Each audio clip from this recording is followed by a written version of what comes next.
world torn apart by disaster, a new society has emerged. Scarred survivors band together, their shared humanity, the only thing that keeps them pushing on against the hordes. But amongst this chaos, a new hero has risen. In the tumult of survival, an idiot on a Segway rides around with his tackle in the wind and asks people about board games. This is the Guild. Starring Ben Maddox as the most annoying person in the world, and the board game Snobs as the purveyors of questionable merchandise. Will they be able to hold the premise together for 5 seconds? Will you be able to hold your dinner down for the duration of the show? Is the democratization of the media really all that good? Listen to this rubbish, and you'll have your answer.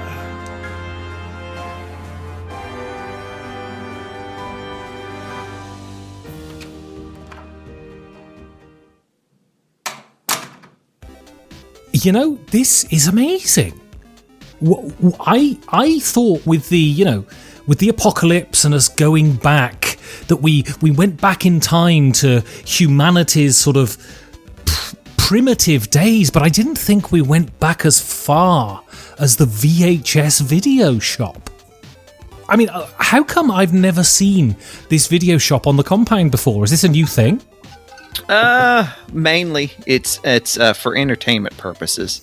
We find that in this post-apocalyptic world we live in, that people need they need a release, and a release that's not pharmaceutically based. Speaking of new releases, I've got Goonies.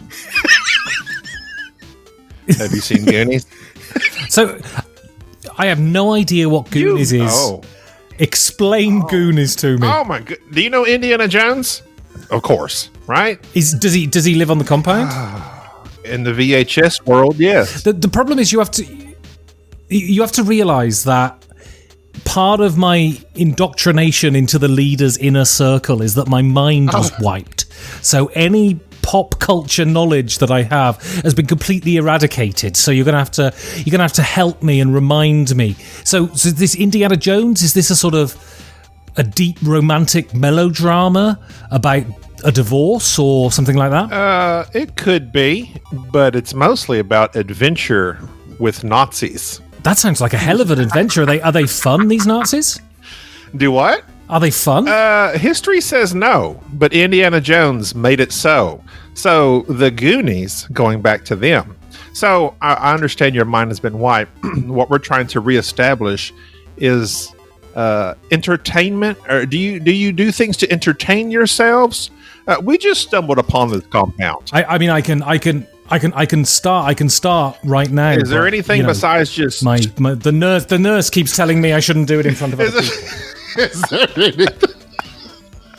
Is there anything you do besides just trying to exist? So, like, do you have free time on your hands? Yeah, like loads of free time. Well, I'm what is considered... Free time's not a euphemism for anything either.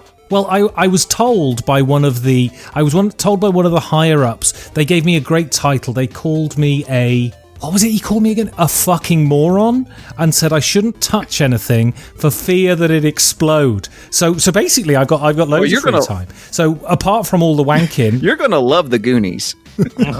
So the Goonies are like a younger version of Indiana Jones. So back in the day, people would watch these videos on these large tapes. And it would take them away from real life. Like, life could be mundane. You go to work 9 to 5, or at least you used to. And then you come home. What are you going to do? You sit in your chair. You need to escape reality. Well, then you turn in that VCR, put it in the machine, the tape into the VCR. Now, if you need a VCR, that's where Jerry comes in. I only have the tapes. What does VCR stand for? Is it very cool robot? Video cassette recorder. But the tapes were VHS. I don't know what that stood for. Video home system. Oh. Made by the Japanese. I sell the tapes, or we bargain for the tapes. So you want to be do you want to be entertained? As Maximus once said, do you want to be entertained? Well, I'm always up for a bit of entertainment. Okay. So should I get it out now? No. Yes. Oh. Where's your nurse? We need to call her in. But But unfortunately, I don't really have the actual Goonies because it's copyrighted. So I only have a knockoff video that I recorded and acted in myself. What else have we got? There's one called Back to the Present. It's about a guy that does nothing. Nice. But yet there you are in the present. I also acted in that one. So there was an old production studio called The Asylum. Do you ever heard that movie Pacific Rim with the giant robots and monsters? That's what I like to do in my free time, but carry on. Well, they didn't have the rights to that, so they made the Atlantic Rim. That's basically what I do. I provide entertainment for the people that we have stumbled upon this compound. You have time to waste, because what are you going to do besides forage for food? When you're done hunting rats, well, you want to watch something. Here's a fat man reenacting old movies. And so you say, and Jerry is the one that will provide the technology for me to be able to open the realm of Fat Man and Whip. Yes, I am a purveyor of archaic technology, of the VCR, of the Panamax television, the things of that nature. We provide these services for exchange for favors and various things. And so I set up the equipment, and then once we get people hooked on watching these entertaining shows, then Gaby proceeds to sign them up with a subscription and continually cause them to come to his store and rent, so to say, these VHS tapes repeatedly. And they rewind them it's afterwards. That every call it Jerflix. Every comment in that every comment in that sentence had inverted commas around every word. I've never heard anyone actually speak, and you can see the punctuation at the same time. That's incredible. So, if I were to get one of these VHS tapes, what would I get inside the case? Well, inside the case is a whole new world of entertainment to you. You would see me reenacting your favorites. Right. What's your favorite movie? Or do you? Oh, it's been wiped. Darn! Can you harken back to the darkest depths of your memory and remember your favorite movie? Fight past the Kool-Aid. I mean, I've got given to you. I've got vague images. There was a man, and he was dressed all in black, and I think he was asthmatic, and he had a very long penis that glowed. Schwartz? Zorro? Was it a Zorro? Remember that? This is the Mask of Zorro disc. He ended up and then I think it was one of those old films that you used to get on Pornhub, because the hero of the movie snogged his sister at one point. Okay, I could reenact that in a show called Space Wars minus the snogging. I'm trying to look up snogging in my English to English dictionary, and I haven't found it yet. This is the translation. Everything's lost in translation. Correlate that to shag, not the carpet. No, snogging and shagging are two very different things. Snogging is what you do when you're 14 and you want to shag, but you don't get the allowance, so all you do is sort of flap your tongues at each other for 20 minutes and then go home frustrated. And do what I do to amuse myself every 10 minutes. I understood. I'm sorry. Ben, are you a married man? I'm not a married man. Can you tell? Okay. Now the picture has become clearer. I've adjusted the tracking. The picture has become clearer. VCR humor. That's VCR humor. You need to do the vertical balance. Is that what it was called? Yeah. Vertical balance? There was an old button on all the remotes that would say tracking, and you click that, and all those lines would kind of straighten up. So Space Force is your favorite but what if movie? I want to... Interesting. Yeah, Space Force. There was a character in it called Mark Cloudjumper. Yes. I think that was his name. I can use that. I am Mark Cloudjumper. This is wonderful because we're doing a bit and simultaneously not infringing a copyright, which means we won't get sued. And I am Leg Duo. I cameoed as Hemp Bacca. So he's Leg Duo. Leg Duo might be the worst thing I've ever heard in my life. That was great, though. If this apocalypse wasn't enough to make me want to top myself, Leg Duo might have just pushed me over the edge.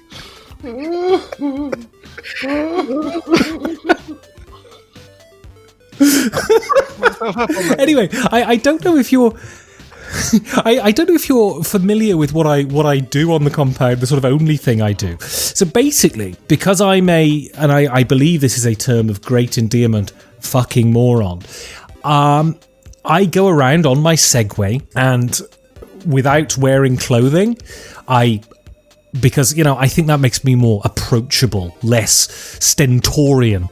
And I ask people about board games. And this week's topic, some people answered, a lot of people go, my family are dead. And some people go, don't go to the video shop. The punnage is quite the most disgusting thing you'll ever see. But, some people do answer. And the question this week was, what is the role of games in your life? So you two, what role do games play in your life? Jerry, you go first. Oh, I knew you was about to throw me under the bus. I got it. Given some thought to that, games provide structure for me, more than just having something to do with my time, whereas I think most people who, when discussing this topic with Gaby, that was mainly his thought, was he didn't think it was that important. But the more I thought about gaming as a whole... Hey, this is your turn. I know. I'm giving your answer as well. So that's saving time. I think... You're nothing if not efficient. If it's not good enough that my answer is good, yours has to be terrible. I have to put yours down as well. It provides structure mainly. It's something that within the confines of this activity allows me to associate and speak to people in a way that I know that there's going to be an exchange, so to speak. It's not as you can tell, I'm not very good socially. Board gaming allows me to have a activity which I can engage with other people, and in the confines of that game, learn something about them. I think you can tell a lot about people by the way that they play and the way that they interact. So when you say you're not good socially, why do you think you're not good socially? Was it something that's always been the case, or did that come on recently? Are you just an introvert? No, I'm not. I wouldn't say that I'm introverted. I am on the spectrum, and he is far from introverted. far from it. See, that's what's interesting, but I'll let you get back to your answer, but I have to interject here. When we went to, back in the day when there used to be conventions, I would go with Jerry and Enrique.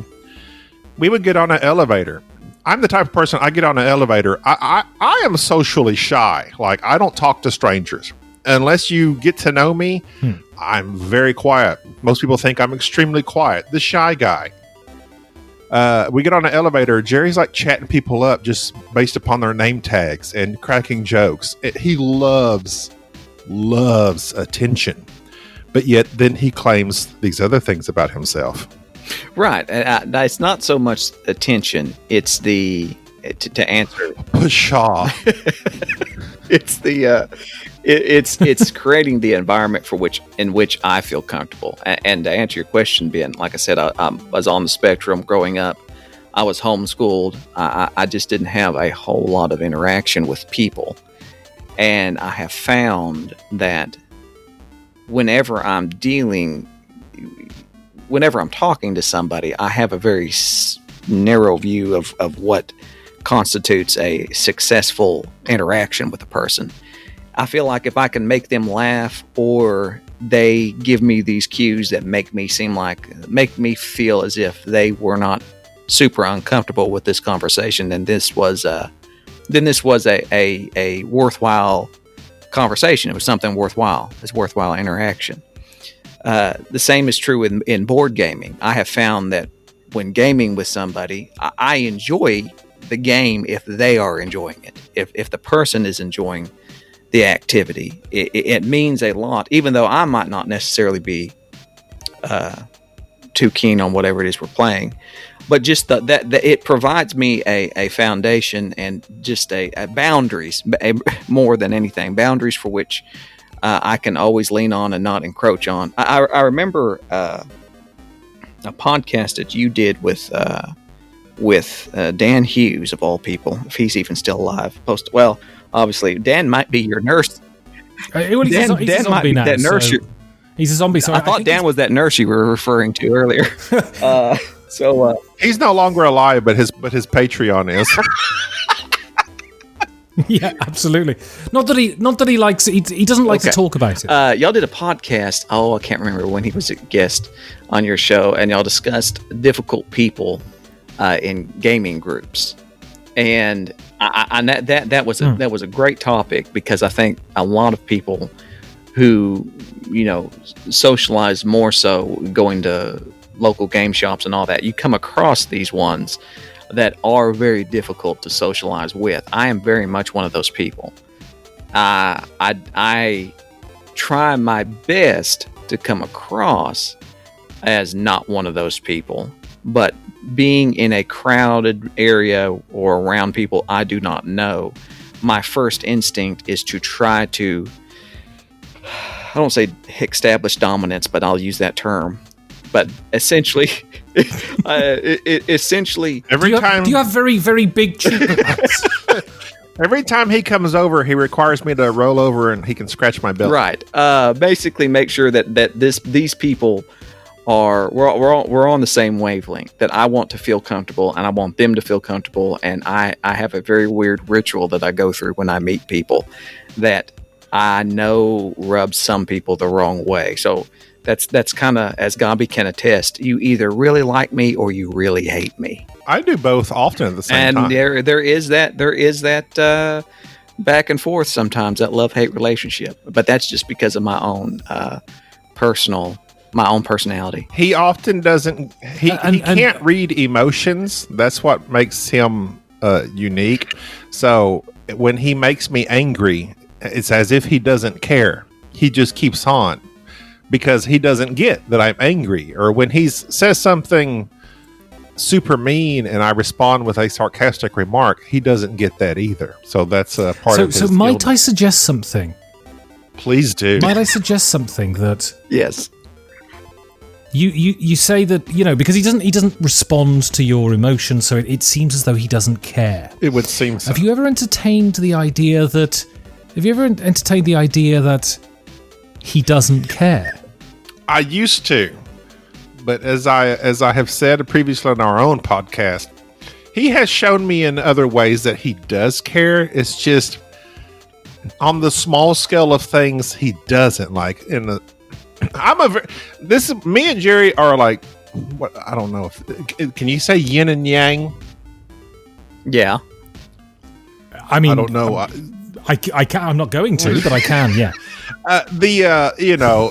Like positive and negative. We're just two almost opposites of personality.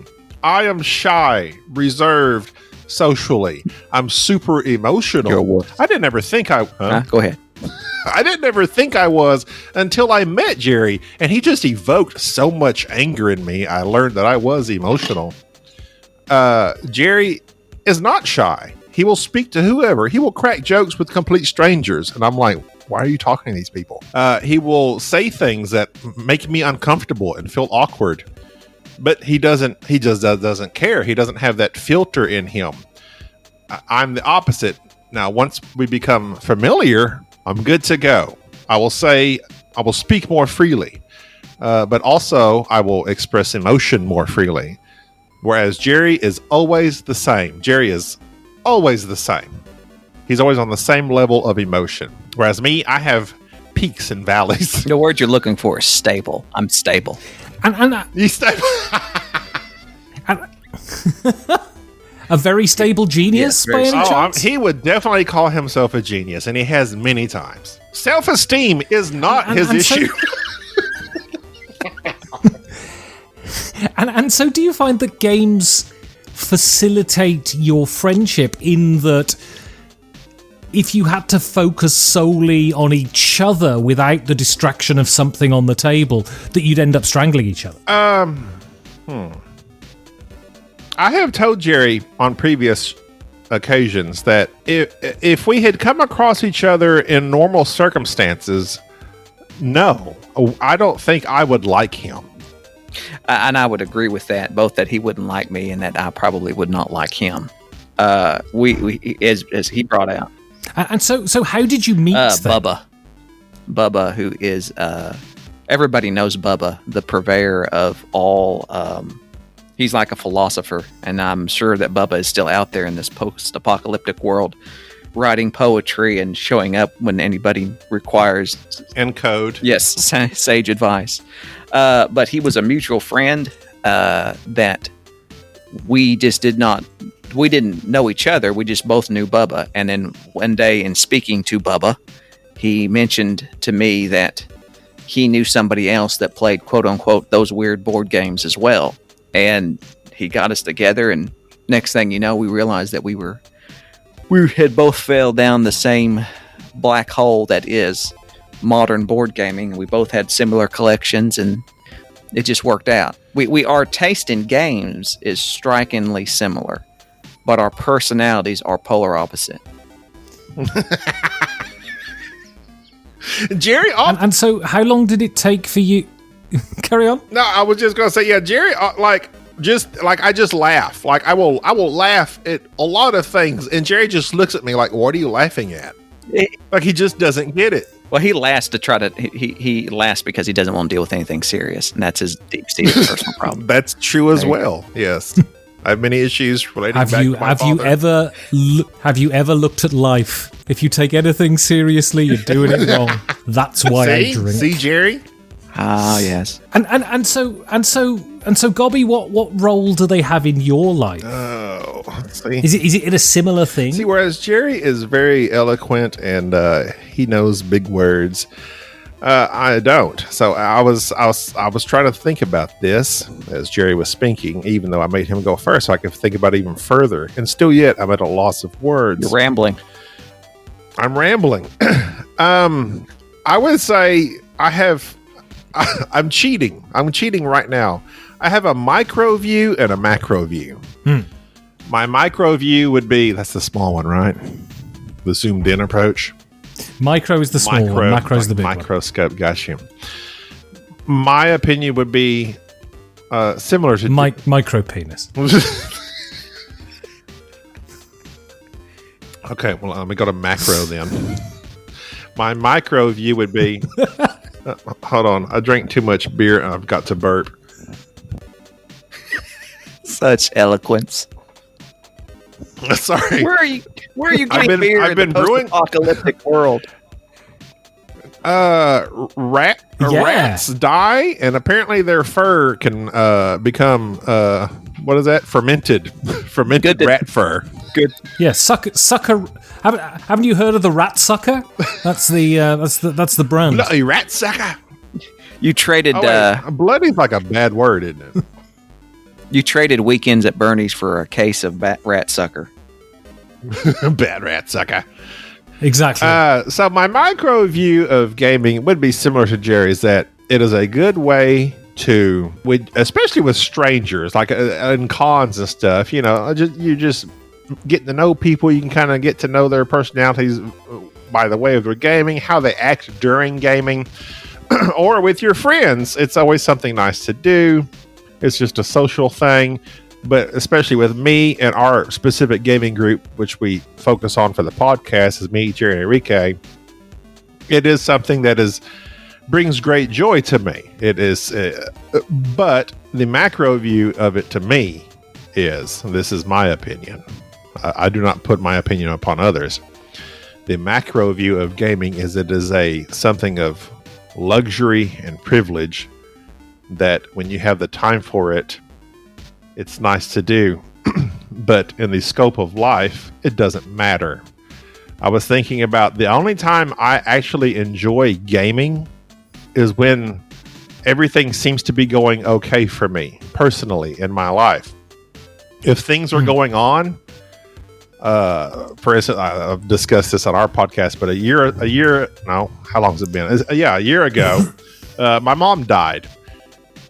Gaming was not even a thing. Like it was not even it was nothing to me. I didn't care. It didn't provide me an outlet. It was nothing to me. It wasn't until a couple of weeks later, at that time, it's like, well, friends are important. Family's important. Getting your brain, over more, when important things are happening, to me, gaming is completely non-essential, and it is. You don't need gaming. You need work, you need air, you need money, you need a home, you need friends that care about you. Gaming is something of privilege and luxury because it costs money to buy games. People may go into debt, and they may even put themselves in a hardship financially to game. But do you need it? No, not at all. Now, some people have, very nicely, have made a living out of gaming. That would be awesome, and that's great. But in the grand scope of things, if you think about the condition the world is in, blah, blah, blah, gaming really seems kind of silly. You're moving pieces around on the board. What does it matter? In the grand scope of things, it's foolish entertainment. But when all is well, but that's so interesting, isn't it? No, yeah, I just say, but when all is well, and that goes back to my micro view, I guess. When all is well in my life, when I'm feeling good mentally, socially, physically, when I'm feeling good, that's really the only time I can game. Because Jerry has called me before and said, "Hey, do you want to do something?" And I'll be like, I had a bad day at work or something's going on in my life. I'm like, I can't. I don't want to. It's not something if you were to come over, I would not be invested in it. I'd just be going through the motions. It's so interesting. And I think it's part of a desire on the part of adults to be considered adults. Because you hear this a lot, that what we do in our free time is frivolous and it's unimportant, and it's, people, when they talk about watching sport, it's the same thing, or they talk about playing games. But I'm very much of the view that we are not just robots sent to work and to produce and to generate for society. And actually, what makes us is the ways that we entertain ourselves, the way that we interact with people when we're not in a work relationship. And especially you see the current trend for, colleagues and friends to be completely separated in the workplace.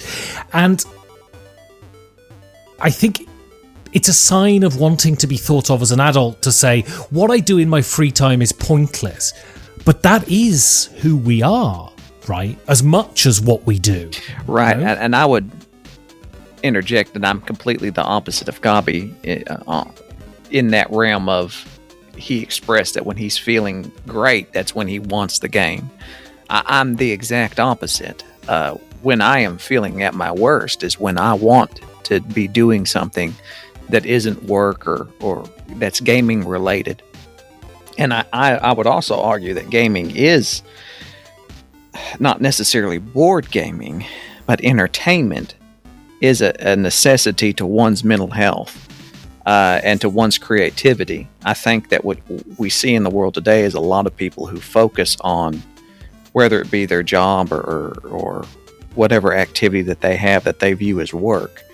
When they really put their life into that work, those are the same type of people that tend to lack creativity outside of work. They're good at their job, but in terms of a person, as their character or anything else that they might be able to do, they're sorely lacking. And I think that gaming as a whole, people view it as not being necessary. Well, it depends on what gaming is. Is it something that you're just doing just to waste time? Then obviously no, it's not necessary. But people who are using gaming as a outlet for their creativity, or as a challenge to keep their mind sharp, or for their own mental health, then I would put that up there. Yeah, or to simply do kind of what we've been evolutionarily programmed to do, which is be in a room with other people, right? And having that enjoyment of board gaming to me is and any type of gaming. I mean, I know that a lot of times I come down pretty hard on millennial video gamers, or whatever you want to call them, people who spend a lot of time playing video games or electronic games. They all fall in Fortnite, baby. Yeah, they all fall into that category as you having some sort of interaction with other people. And as long as that is kept balanced and in its place, there's nothing wrong with that. But being able to socialize with people in a room, to see their facial expressions, to interact with them, and to really watch how they handle stress or negotiate or bidding, these are all aspects that are emulated in board games that are things that take place in everyday life. And I really do feel like that provides a lot of people, and myself included, what they need to be able to socialize in everyday life. So I was having a chat with Patrick C, PTC3 Blue Devil, and he said that games have 3 different roles. Now, I'm going to read out the 3 different roles the 3 different roles they have for him, and say to what degree that maps onto your experience. So, games provide structure and purpose behind social gatherings, which means encouraging me to see my friends more often. Is that true? Do you need structure in a social environment? Speaking from my own personal experience, I can't do small talk. I don't do chit chat. I can't make. If I call you on the phone, I'm calling to talk about something, or I want you to talk to me about something. There being an event, something we're doing, whether it be going to a bowling alley, we're going there to bowl, or we're going golfing, or we're playing a board game. There's something that's at the forefront of what we are going to do, and I can prepare myself for that. The worst social interactions I have ever been in, and probably the most I've ever made a fool of myself or caused some sort of emotional harm to others, has been when I've been invited to a dinner, or to just, to some gathering where there is no particular agenda. We're just going to sit around and we're going to talk. And if you're like me, you will wreak havoc on those around you if you do not have a structure, especially ones of appropriate topics and what we're going to be doing, something to frame. So that is an important aspect in board gaming. Is I know at some point in time, I'm going over the Gabies. We might sit and talk for a little bit, chit chat for a second, but we are now going to go play this game. And see, that's where we are the exact opposites. There's nothing I love more. Like, we have some dear friends that, because of this virus that's going around in these apocalyptic times, we can't hang out with. One of my favorite, me and my family, one of our favorite things to do is simply hang out with close friends and just laugh and talk and cut up. Jerry is not good at that. Jerry actually doesn't know how to relax. Like, sometimes he'll come over and, like, Gina, my wife, will be just like watching TV. She just wants to watch TV, have a friend there, and just, chill, so to speak. Jerry comes in the room and starts talking. Wow, talking about this, talking about that, talking about this. And it's like, she doesn't really want to do that right now. We're just chilling. And Jerry starts talking about specific things. Sometimes Jerry talks about small talk. Sometimes you just want a small talk. I don't want to talk about what's going on in my life or deep, heavy things. I just want to take it easy, crack some jokes, hang out with friends.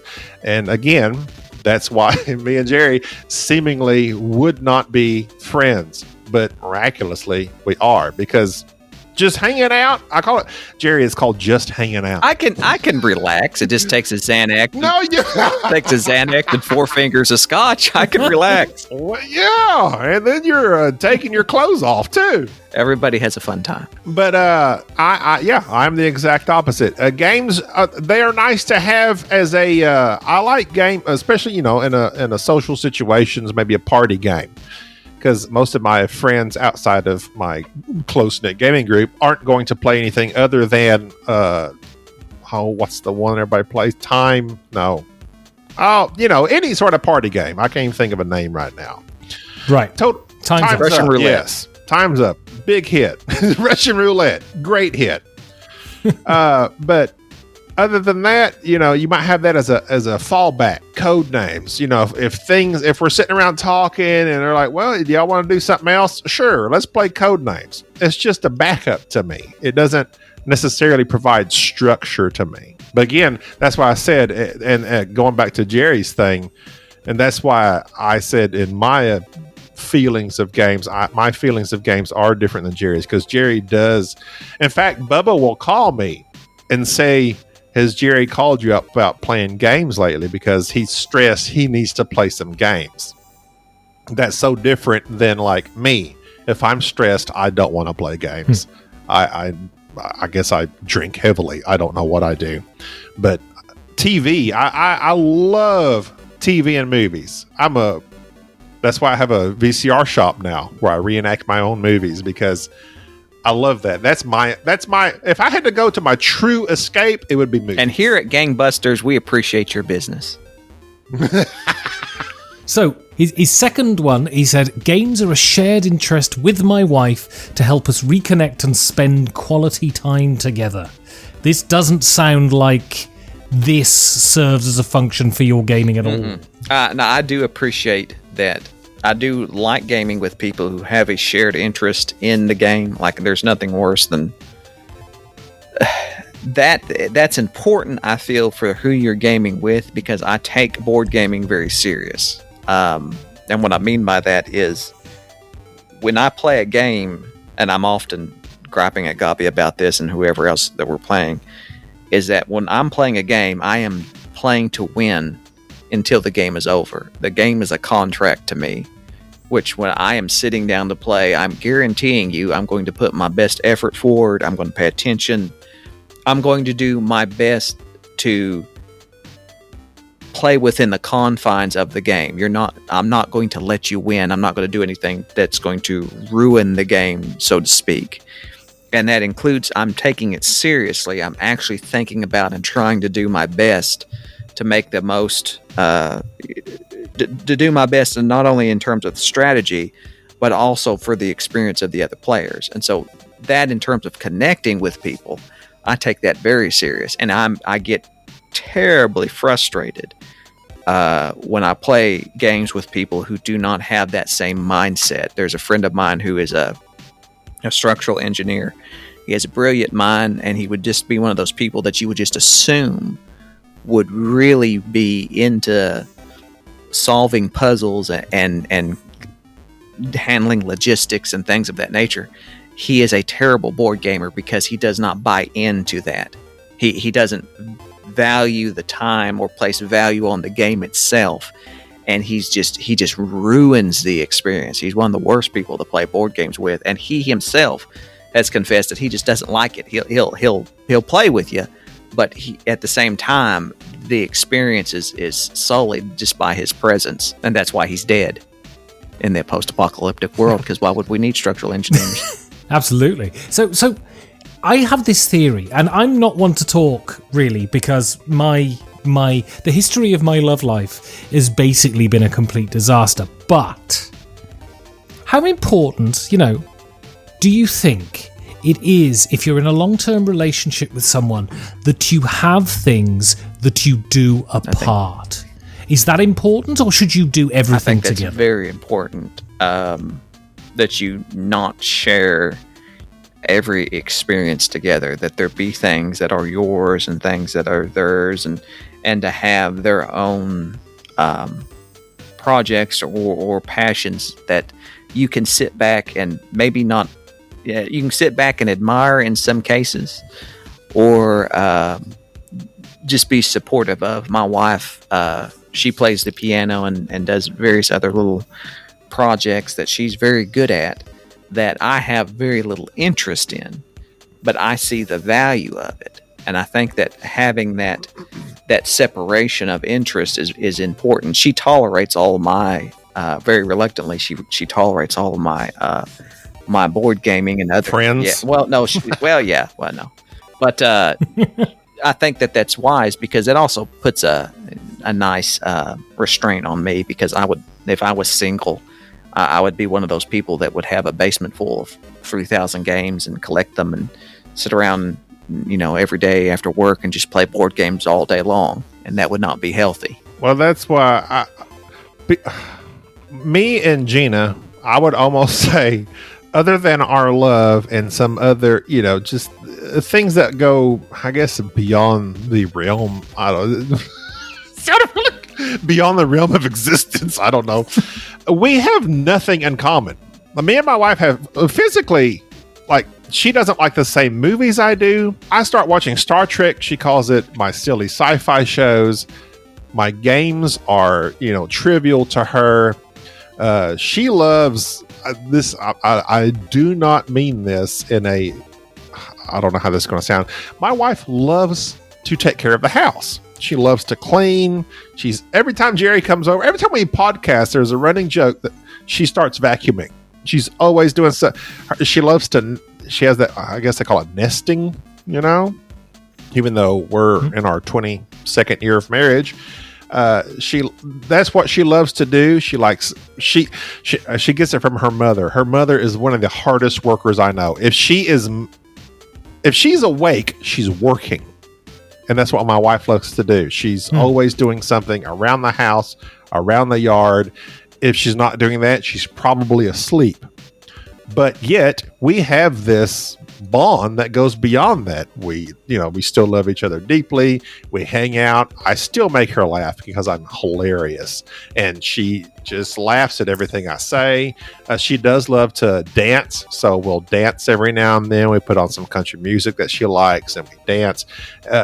But if other than that, when we first met, I made her laugh. I thought she was, fun, and I liked her personality. She's very positive.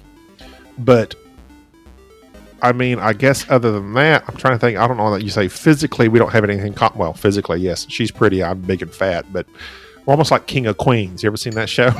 I have. I'm that guy and his beautiful wife. Somehow she's still attracted to me, but I'm trying to lose weight. That's a whole nother story. But we don't have. Well, it's great. There's no food on the compound, so you're fine. Good. Other than that, we really don't have much in common. We have a foundation in our life that we share, friends and family and other things. But as far as like hobbies and things we actually enjoy doing, we're very different in that way. So, but yet it still works for us. So his third thing is, he said, games help activate the part of my brain that demands intellectual stimulation but is otherwise consumed with dull, repetitive tasks at work and home. To what degree are games mental stimulation? All the way. Board gaming scratches that itch that I can't get from watching television, which I don't hardly do, or movies, or any other type of entertainment. It gives me a sense of accomplishment and planning, and it's a not only the game itself, but also contemplating how this game was designed. I often, when I'm playing a board game, I am just as fascinated by the fact that somebody, Martin Wallace, for example, a person who consistently makes certain types of games with certain types of mechanics, but then can dive outside his norm and make a game like Australia or London or various other board games that he has done in the past. How did he come up with this idea? How did he know these mechanics are going to mesh together? I'll enjoy just pondering the process for which these great designers go through to make these games just as much as I do playing them. And I have yet to find another hobby or activity that gives that same feeling. Perhaps hunting humans and some sort of Hunger Game type hobby might give one the same sense of accomplishment, but I haven't found it yet. It's brilliant, trust me. Or curling. I don't think that. I don't. Oh, Give me the brush. I'll be the brush boy. I don't get. I either like a game or I don't. I don't think that hard about it. I don't think about the mechanics of the game and how it works. I simply go on the emotion that the game provides for me. Either, ooh, I like this game, or doesn't really do much for me. And so is this modesty? Do you think, are there certain games? So I played Age of Steam today, and it's still rattling around in my head sort of 4 hours after I finished. Surely there must be games that sometimes you play and you think there's something about that just keeps you thinking about it. Me? Yeah. No. I mean, there are games I like. There are games I thoroughly enjoy. I would say my top 3 right now is probably Brass, Yokohama, and Age of Empires. I thoroughly enjoy those games. The way that they have all these different things going on, and I'm like, wow, this is really neat. But beyond that, I guess I'm very shallow in that regard. I just enjoy it in the moment. After the game is over, I'm really not probably thinking that hard. See, and I'm not thinking that hard about it. Jerry will talk to me through the string and the can, and like we'll be talking sometimes, and he'll say, "I was thinking about the game we played." Da da da da da. He goes on. I don't think about the games that we played other than like I really liked it or I really didn't. That's where I think his mind and my mind are just, again, polar opposites, that he likes to break. Solar opposites. That's the phrase. He's Antarctica. I'm Arctic. He breaks things down logically, and I just run on how it made me feel. And to illustrate that, last night we played on Tabletop Simulator Inish, which we had never played Inish before in the past, and it had been a game that I had just been on my wish list and forgotten about it. So I learned it. Text Gaby, said let's give this a try, and I'm sure Gaby probably hasn't thought a thing about that game since we finished it last night. It has possessed my thoughts since we played it, and how. I was obsessed with the grilled veggies I was eating last night. Yeah, he was eating while we was playing games, which is a sin that I could not tolerate in person. But playing online, you don't have to watch other people masticate their raw veggies because they're on some sort of plant-based diet. Hey, that nurse is going to get you for that. That's okay. But just sitting and thinking about the strategies and just what the designer must have went through to put this together. The argument in the past that has been made about whether or not board games are an art, to me has never been a question. They most certainly are an art form. The artist is trying to express, the designer is trying to express something through this game, whether it be a light game that just has a twist, a mechanic that makes you pause, makes you think about your strategies, or a big grandiose heavy Euro game that's just showing how all these various mechanics tie in so beautifully, and no matter the skill of the players, the scoring is so tight that you all almost come out neck and neck just because of the way that the game is so well balanced. I just think that's just I think to compare this, I remember many years ago going to an art museum. I can't remember where it was at. It may have been down in San Antonio. And I saw a painting that this gentleman had displayed, various ones that he himself had made. And one of his paintings was of a fire, of nothing else, but just a flame. And I stood there for a great long time and talked to him about it. And he says, "Do you like this painting?" I said, "Yes, it's amazing." I said, I used to be a firefighter. And I said, the way that this is depicted, it's almost like you knew what a flame looks like in a certain type of area, in a certain type of building. You didn't just draw what you thought a fire looks like or what you see on television. It's like you have seen it. And he goes on to talk about, yes, I studied fires, what they would look like inside a building in certain areas. And he says, I painted what my mind captured when I saw this. And he says, that's what it looks like. And I said, well, you nailed it. And I'm sure that anybody else looking at that painting, it would just been, another flame. But he was able to capture something that was deep inside my brain, something that I had seen multiple times. And he did it in such a way that it was kind of haunting. It was as if he brought something that was out of my mind into reality. And I think that that's what happens when you play a board game that truly does captivate you.